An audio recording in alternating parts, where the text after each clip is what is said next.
All right, we don't always have guests on Hobby Quick Hits, but this week's episode we're making an exception. We have a good friend of mine and a great sponsor of the show, Mr. Rex Gotcher from the Sports Card Shop, and he attended the recent Tops conference in Phoenix, Arizona.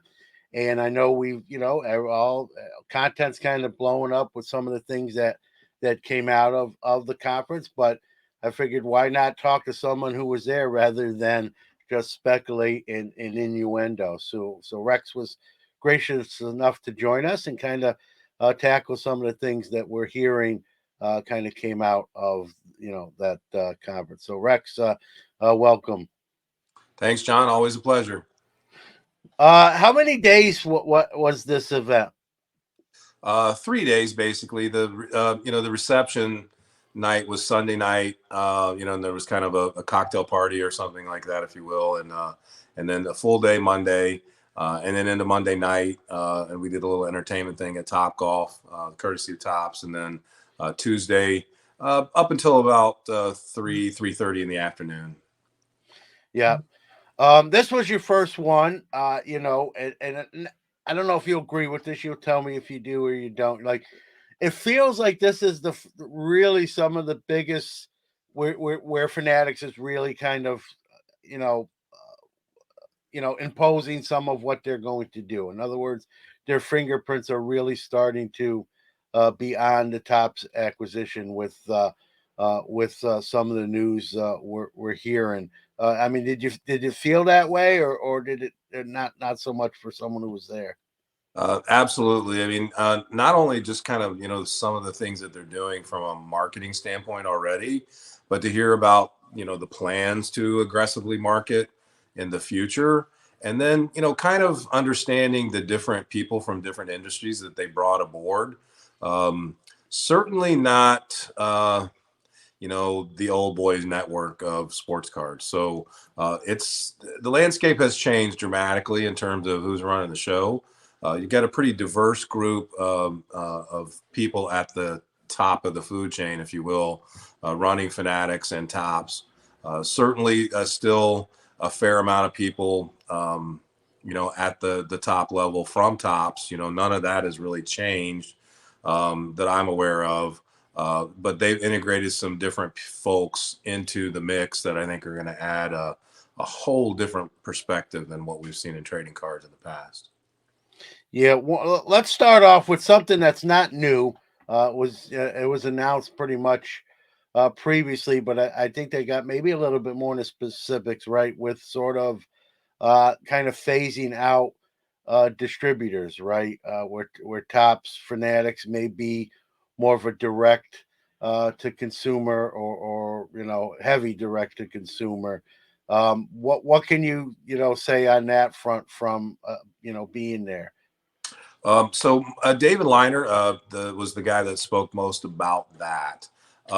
He essentially said, and he's said on podcasts previously that they're struggling to figure out where the value add is for distributors. I mean, that's one thing.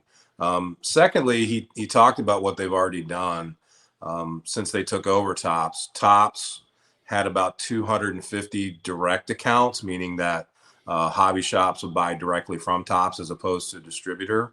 Um, and they're up over 500 now, and they're still adding more. In addition, they've started and it's really just getting off the ground. They've started a similar program for breakers where you can buy direct from Tops. They only have a handful, is my understanding now, but there are a bunch in the pipeline that they're trying to vet and get through and get onboarded. Yeah, we've seen. I mean, one of the crazy reasons we've seen wax kind of explode, during that pandemic was, sort of that distribution, right? Yeah. We've heard some horror stories where distributors would initially put out some of the products they had purchased, they hold some back. When the buzz got real hot, then put the rest out, but obviously at a higher price.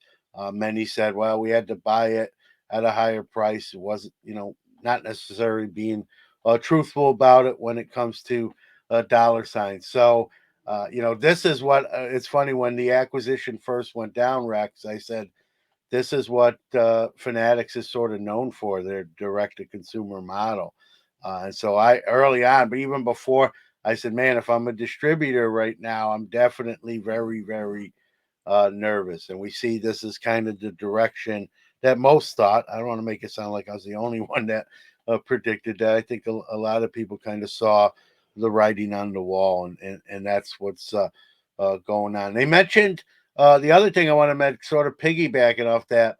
They mentioned dynamic pricing with some of their product releases. For those that maybe don't know what that entails or how that works, what was your take on how they rolled that out or described that? So first of all, on the back up for a second on the distribution thing. I think if you look at what they're doing here's a couple interesting things. GTS is one of the distributors that they cut baseball from. And they made an actual announcement about that last year. Magazine Exchange was another one. GTS was at this conference, so not sure what they're doing there. Maybe they're trying to get back in because they're still using a couple of distributors. They didn't say for Yeah. how long, but they are still there. Um, my sense is that they kind of have to now because they are the means of distribution, a primary means of distribution for a ton of product, especially that goes out to the breakers. Because as I said, there's not a lot of breakers that are direct accounts right now. So I think they're still leaning on them there. And if you look at on the pricing side, when you think about dynamic pricing, um, I don't know that the distributors called it that, but Hmm. it's something similar to what distributors have been doing. In other words, um, David, I don't have a clear picture after, and there were many questions that were answered, or excuse me, asked about dynamic pricing that I don't know that I ever got a clear answer for. So my sense of it is, um, a shop or a breaker can buy a product at the initial launch at a particular price, and then they want to be able to replenish um, that merchandise for shops and or breakers that sell out of it quickly, which is not something they've been able to do to any great degree. And I think that's where dynamic pricing would come in. Um, in other words, so your initial price will be one thing, and your second buy-in price may be something else. And that's not a lot different than what distributors have been doing. I mean, it's somewhat different, but not completely. If that's the plan, take a look at some recent examples. Top Series One jumbos. Now, Yeah. Tops really doesn't have and if they do, they don't publish it widely or enforce it, MSRP or MAP pricing.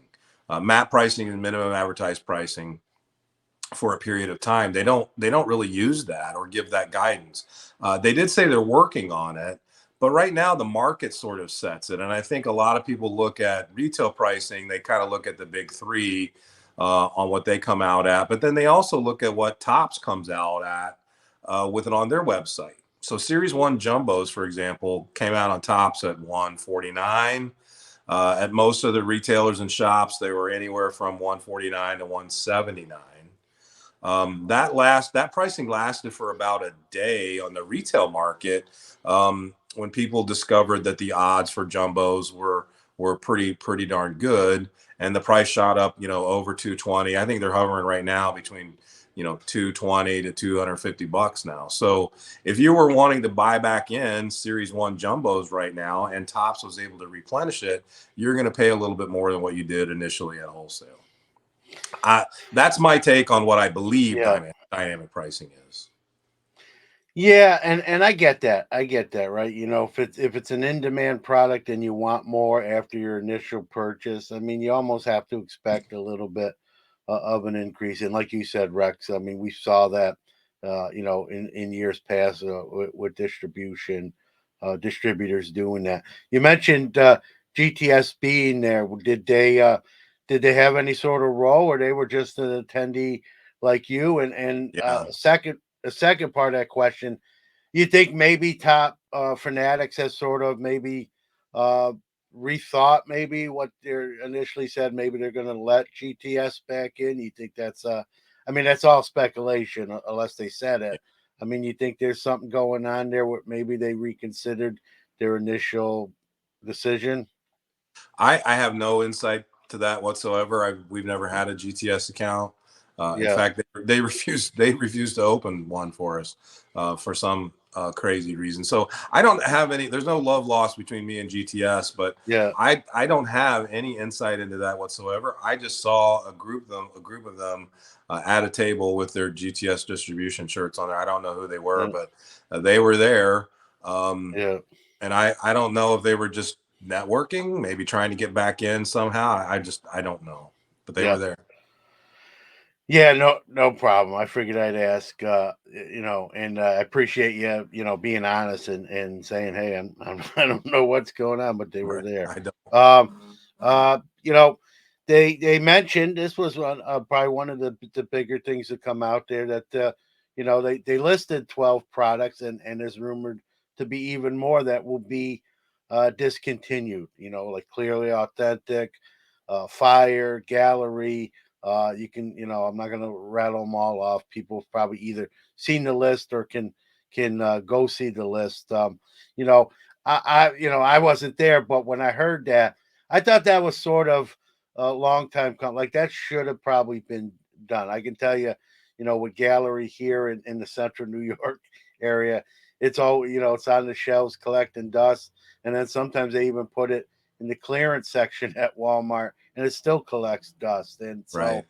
so, I think there, you're gonna have your mainstays, and then you got to like determine what products should continue on.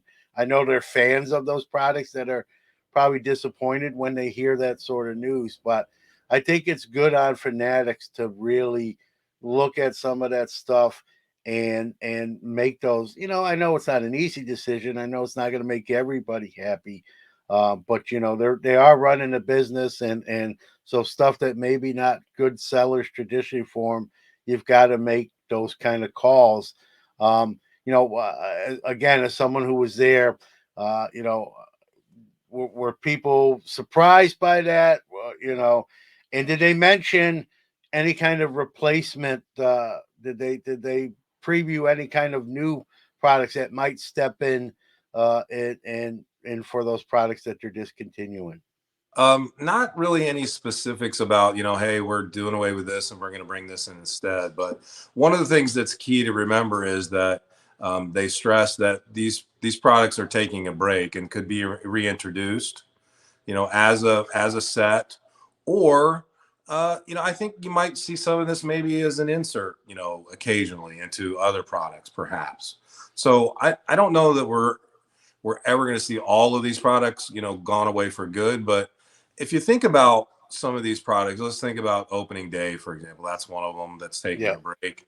That has essentially been, series one cards with a different label, an opening day label on them at a cheaper price point. And it was kind of geared towards kids. But they have other products that are geared towards kids. And really, if you think about it, the way that they're treating Series One now as their most important launch, and it's relatively affordable. I mean, you can get packs for $4 or so, and that's a decent price for a hobby pack of Series One. I mean, do you really need to be any cheaper than that for kids? Plus, you have hangers and blasters and value packs in the retail stores. So I think that serves that market just fine, and I have no problem with that decision at all.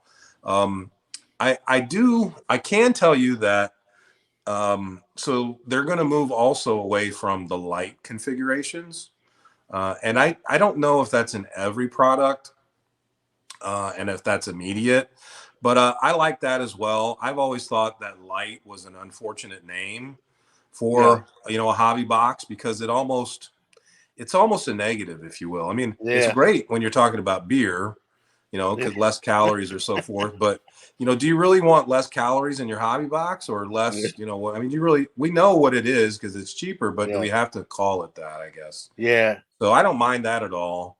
yeah, There are other things though that they're going to expand. Now we're talking about outside of baseball now. Yeah. there are a couple of product lines that you're going to see enhance. One is in basketball, Overtime Elite. We Yeah. saw a big presentation about Overtime Elite, and that was eye opening to me because it's not a league that I was, I'd heard of it, but I've never watched it or followed it. Yeah.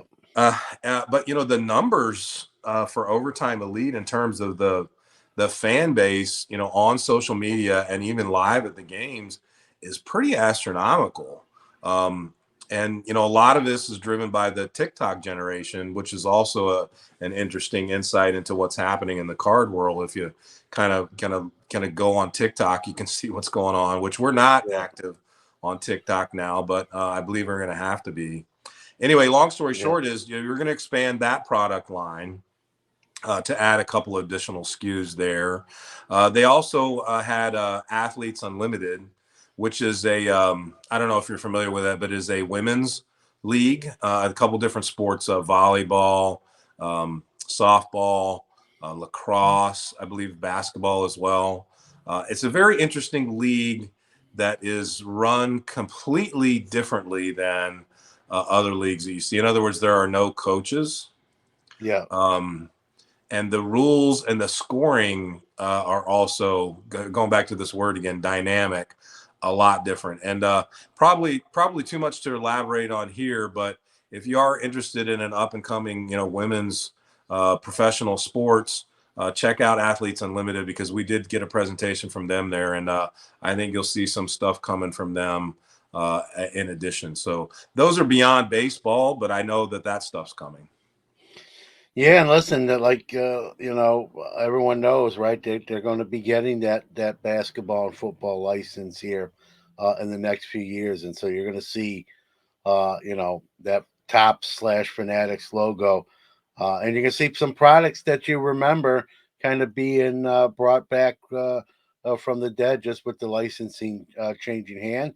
And as you just pointed out, they're going to be doing other, we know kind of what they're definitely going to do, and then they're going to do some stuff we don't always know. And you mentioned with those particular lines, right? And Right, just one last thing with the discontinued, like, I'm an acetate guy. I love acetate cards. So the clearly authentic product I liked, but it was just, I think it was done badly, right? You get one card, encased in a one touch. It's an autograph, and you watch enough of those openings, box breaks. Sometimes the player level's not great, and so you get some lesser name players. What I know they just, that was one of the discontinued items.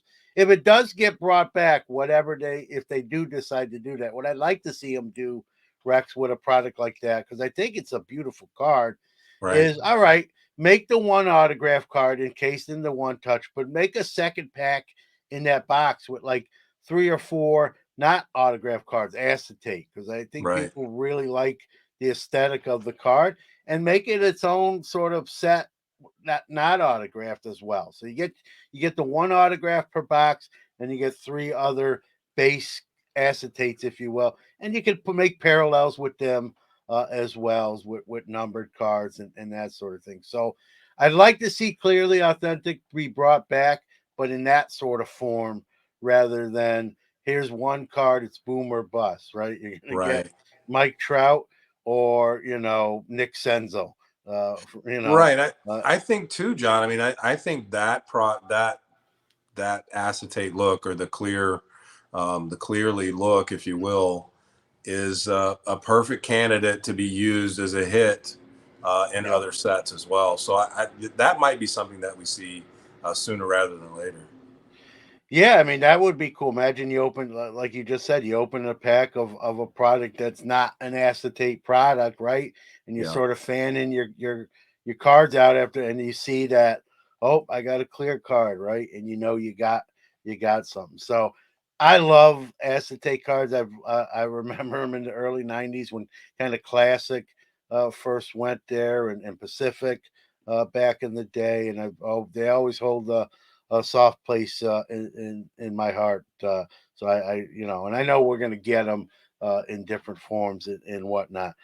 They also mentioned their biggest release in Topps history is coming. They sort of tease that without giving a lot of details. I mean, it's all speculation. What do you think? What was the buzz with that? Or even maybe other people giving their opinion. What do you think they're what they might be alluding to?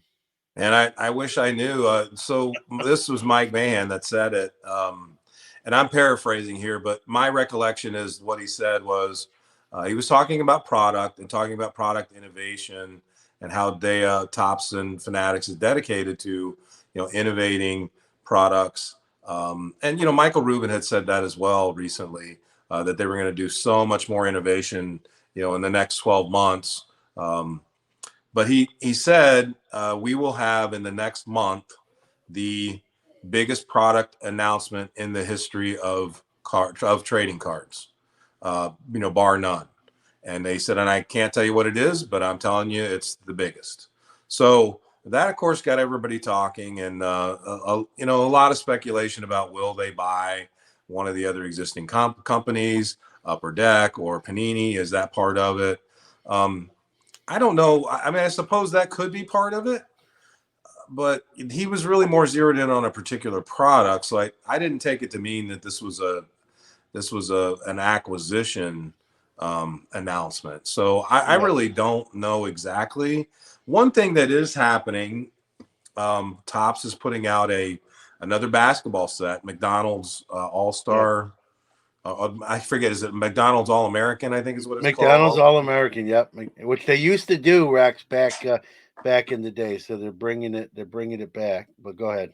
So yeah, in that set, they announced when we were there that LeBron James' son, will be in that set and have autographs. So the next leap was that um, you know Topps is going to somehow either take over the LeBron contract from Upper Deck or maybe buy Upper Deck, and they will now have LeBron autographs because there's some talk out there about how after he retires, he won't be part of the retired players union, so there wouldn't necessarily be trading cards of his outside of Upper Deck. So we all know that he's expressed an interest to play with his son. So whoever drafts Bronny is going to end up getting LeBron in free agency. So there's speculation about that happening since Bronny is Mhm. already with Tops now and Yeah, autographs, that maybe LeBron will somehow in the future be part of that too. So that's one of the things that's being tossed around. So many other things. I struggle to understand, what it could be, unless it's. I mean, there's no other major sports league that they haven't tackled. So yeah, it has to be something involving a particular player, I think. yeah, yeah. That would be huge news. If they can, obtain LeBron James and exclusivity there, and then listen, well, we could do a whole show on how good Bronny James actually is, but with that Right. name, right, he carries clout. Those autographs are going to be in demand and not cheap to obtain if you don't actually pull one out of a pack you open. And so there's going to be buzz even just on the sun level with Yeah. Bronny James, and then if you add Dad in there, and it obviously multiplies exponentially. So it definitely Sure. is an interesting storyline, as you just pointed out, to sort of follow and see where the trail winds up leading to. They talked about some other things with new inserts and parallels and new things they're going to do. To they've already announced they're going to have sort of their own live channel. You mentioned to me too that they pointed out it's not just going to be about breaking; it's going to be other content. It's coming out that game use stuff is going to have a provenance, that it's going to actually be from an event or something on the field, rather than, hey, throw this jersey on, okay, take it back off, and let's cut that up and say you wore it. There's going to be more, actual in play stuff with game use products. I think that sort of hurt the hobby, is that going away from that. We've seen other companies sort of get known for that, if you will. Um, kind of, just on those few things. Oh, another insert or parallel or redemption where if you pull that card, that player follows you on social media, which is kind of different, right? It's social media is huge, so I mean, we'll just use kind of like, imagine you get like the Shohei or the Mike Trout or the Jacob DeGrom or and then they're following you, right? I don't know how much interaction goes past just the follow itself, but speak to some of those, maybe some of those things I mentioned, kind of your thoughts on that, or even more insight into them. Yeah, sure. So the follow back hit, if you will, is in Big League Baseball, and that's coming this year. So I don't have a release date for that yet, but Big League Baseball, which again is a product that is geared to kids, this will be one of the big hits that you can get in Big League. Big League, of course, as we know, is very affordable and it is geared towards kids. This will boost the popularity of that set, I believe, because listen, I know my kids, they're teenagers now, and we certainly have a ton of kids in the shop. They're active on social media. And for them to have a Shohei Ohtani or a Mike Trout follow them on Instagram or TikTok or whatever platform they're on, that's huge to them. So that's a big hit in my opinion. And part of this is driven by their tops and fanatics desire to, and I want to make sure everybody understands what I'm saying here. To eliminate redemptions completely. So their stated goal is that they want to eliminate all redemptions eventually because and again, Mike Mahan's words, it is a terrible collector experience. So they're all about the collector experience. They talked about um, the importance of that one-on-one interaction in a hobby shop with a collector and a hobby shop worker or owner, and how important those relationships are, and how that's the best um, you know collector experience that you could possibly hope for. I would also say that that extends to card shows and certain dealers and so forth too. I think that one-on-one is critical to the health of the hobby long term. So wherever that happens, at shows, at shops, at trade nights, etc., I don't think you'll ever fully be able to replace that with a live selling platform or a breaking or something like that. Although those are extremely important and a big part of the business, the one-on-one interaction is important. So that is an extension of that fan interaction. The other thing they talked about, and this is also on the marketing side, is they're going to relentlessly market this stuff. So they want, and they are engaging the athletes much more in the products. So the relics that some of the different relics you're going to see that you mentioned, game used, will be important moments in a player's career. So first hit, first home run, they're going to take, they're going to take first base, chop it up, and put it in cards. A Yeah, pitcher's first strikeout, they're going to take the ball, they're going to chop it up and put it in cards. So these will be game used, very specific game used relics that will replace a lot of the stuff we're seeing now in autographs, that have to be redemptions. So autographs are not going away, but they are going to utilize these things more so in the effort to eliminate redemptions. But all that stuff I think is pretty neat. And especially for collectors, if you like relics, you got to like game used, specific game yeah, used, as opposed to this is not associated with any blah blah blah blah blah, right? yeah, yeah. Yeah, those are bad. Those are fighting words to some, and bad words to others. Yeah, and again, a lot of good news coming from this conference. Right, we as podcasters, as content creators, we like to sort of nitpick or maybe focus on some of the bad stuff that happens, and we got to talk about that stuff. But I think, in fairness too, we get when there's good things that are coming out, we've got to highlight those too. We'll kind of finish up with, last but not least, as I always say, some Tom Brady stuff came out from the conference, that there's going to be a Tom Brady baseball card. He was, for those that don't know, he was drafted by the Montreal Expos back in the day. Obviously, we know he went and played football and probably made a good call there based on the resume now, which is apparently complete with his retirement announcement. Just speak to what they said pertaining to Tom Brady, what product, what we're going to see with Tom Brady baseball cards. So I believe that is part of a set or a subset. I'm not clear on, whether it's going to be an entire set, how it will be released, if it's, online only. I don't have any of those details, but it's going to be called something along the lines of draft picks that never were. And this, I believe, will be Bowman draft picks that never were. So Mm-hmm. Tom Brady, I think John Elway was mentioned, and there are others too. There are other Topps cards out there that, Yeah. there's a Russell Wilson Topps card out there, baseball Yep. card, of Yep. course. There's plenty of Michael Jordan baseball cards out there, Yeah.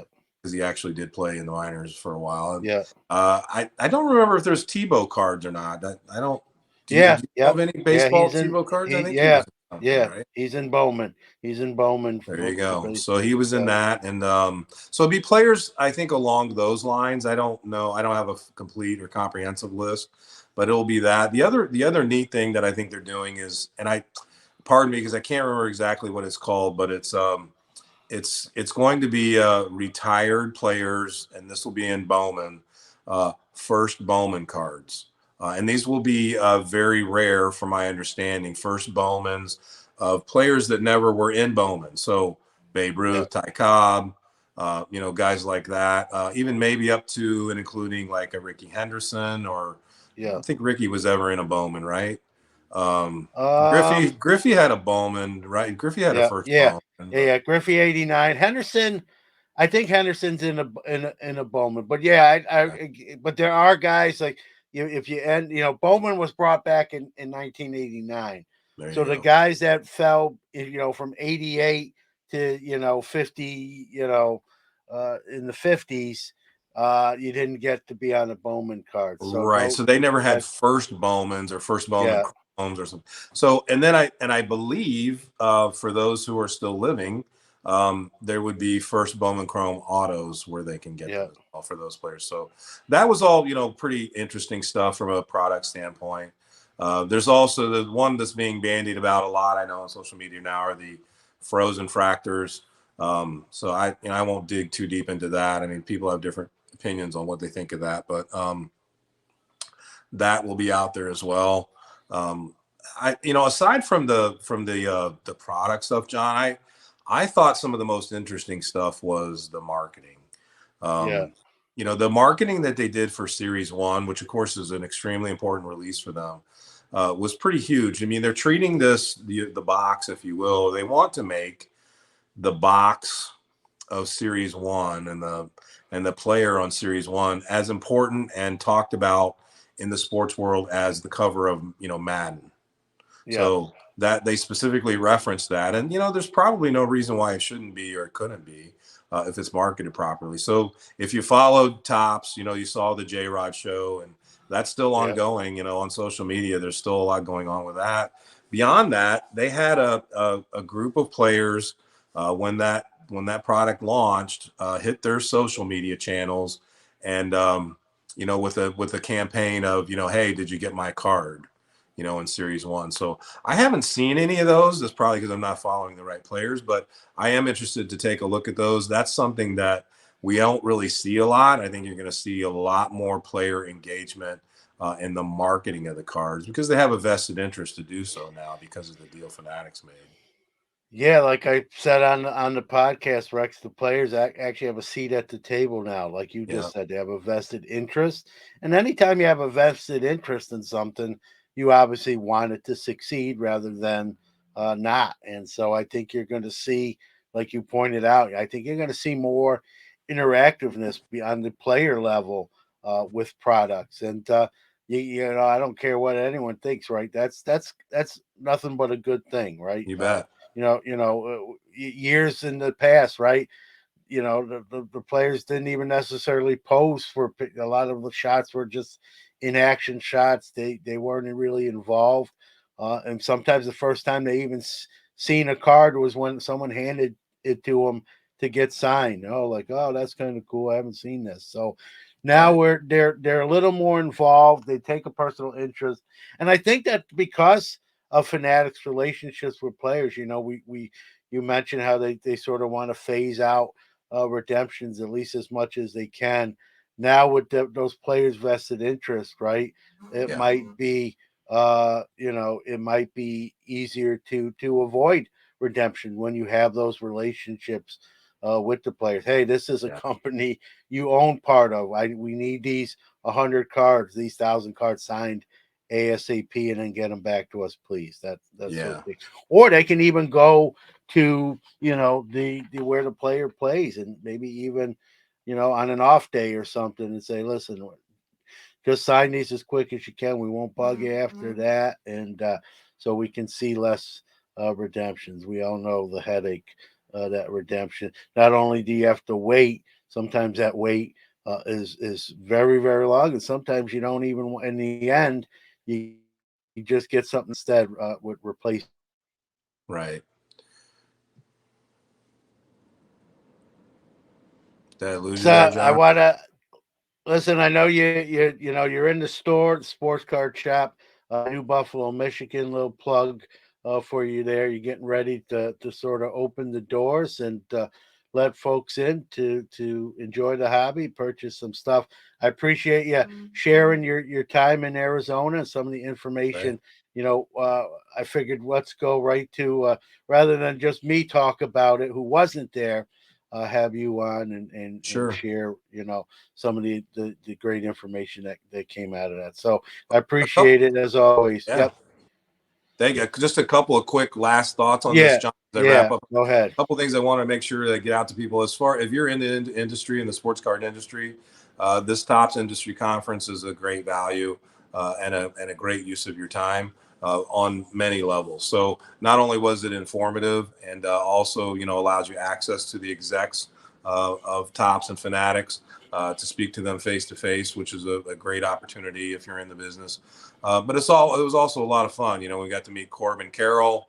We got some cards signed from him, and also Joey Votto card signed from him, plus a little kind of a swag box. So Yes. yeah, great value. And then the last thing I would say is um, David Liner was very clear about they're developing standards and practices for everybody that's involved in the hobby, from breakers and hobby shops. So they're going to be holding um, those players to a specific standard.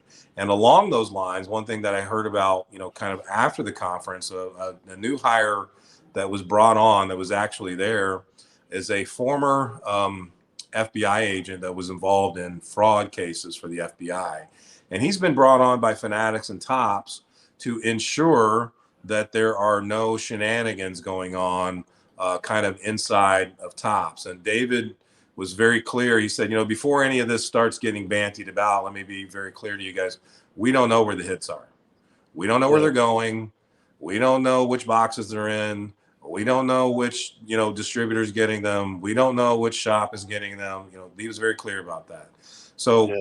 so not only have they, committed to that, I know there's so much speculation out there about, this breaker's getting this or all the Yeah. big hits.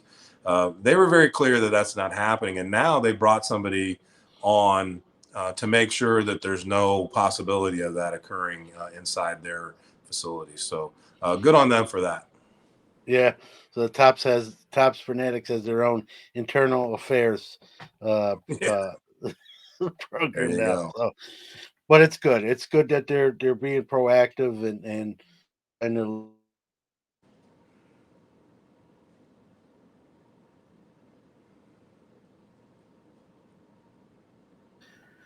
All right, Rex. Well, I appreciate it, man. I'm going to let you, open, unlock the doors and have at it. But again, I appreciate you, everything you've done for all our shows here and spending some time with us today as well.